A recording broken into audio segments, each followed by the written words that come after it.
ದುರ್ಗಾ, ನೀನ್ ಮಾಡಿರೋ ಉಪಕಾರನ ನಾನು ಮನೆಯವರು ಯಾವತ್ತೂ ಮರೆಯಲ್ಲ. ಒಂದು ಥ್ಯಾಂಕ್ಸ್ ಹೇಳಿ ಕೈ ತೊಳ್ಕೊಂಡಿದ್ರೆ ಆಗಿರೋದಪ್ಪ. ಅದು ಬಿಟ್ಬಿಟ್ಟು ನಮ್ಮ ಮನೆ ಮೆಂಬರ್ ಥರ ಆರ್ತಿ ಇರ್ತದಂತೆ, ಕಾಯಿ ಹೊಡೆಯೋದಂತೆ. ಇದ್ಯಾಕೋ ಅತಿ ಆಯಿತು.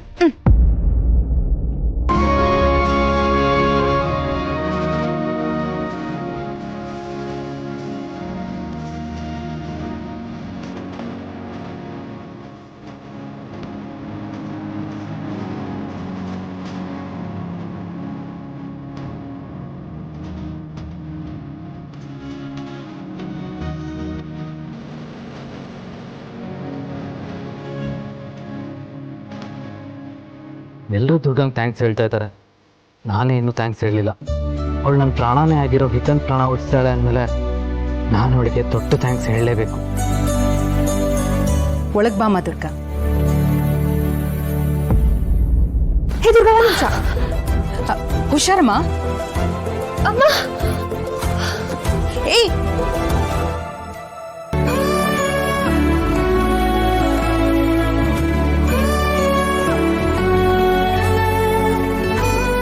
ಏನು ಕಂದ?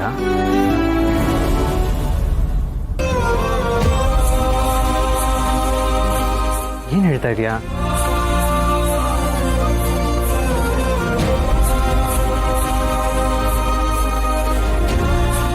ಶರತ್, ದುರ್ಗಾಗೆ ನಡೆಯೋಕ್ಕಾಗ್ತಿಲ್ಲ ಅಂತ ಹಿತಾ ಮೋಸ್ಟ್ಲಿ ಟೆನ್ಷನ್ ಮಾಡ್ಕೊಂಡಿದ್ದಾಳೆ. ಅದಕ್ಕೆ ಅವಳು ನಿನ್ನ ಹತ್ರ ದುರ್ಗಾನ ಎತ್ಕೊಂಡು ಹೋಗು ಅಂತ ಹೇಳ್ತಿದ್ದಾಳೆ.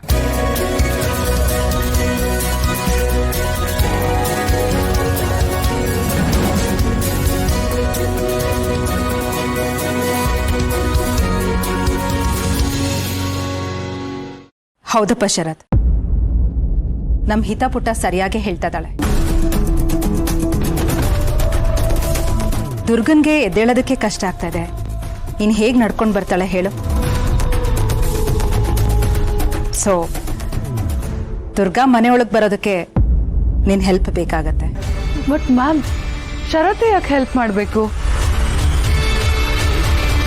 ಯಾಕೆ ಮಾಡಬಾರ್ದು? ದುರ್ಗಾ ಮಾಡಿರೋ ಸಹಾಯಕ್ಕೆ ಅಣ್ಣ ಅಷ್ಟಾದರೂ ಮಾಡ್ಬೋದು ಅಲ್ವಾ ಅಣ್ಣ?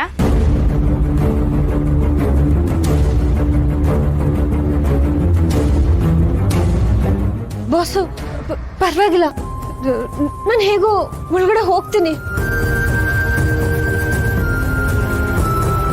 It's okay Durga, you need help.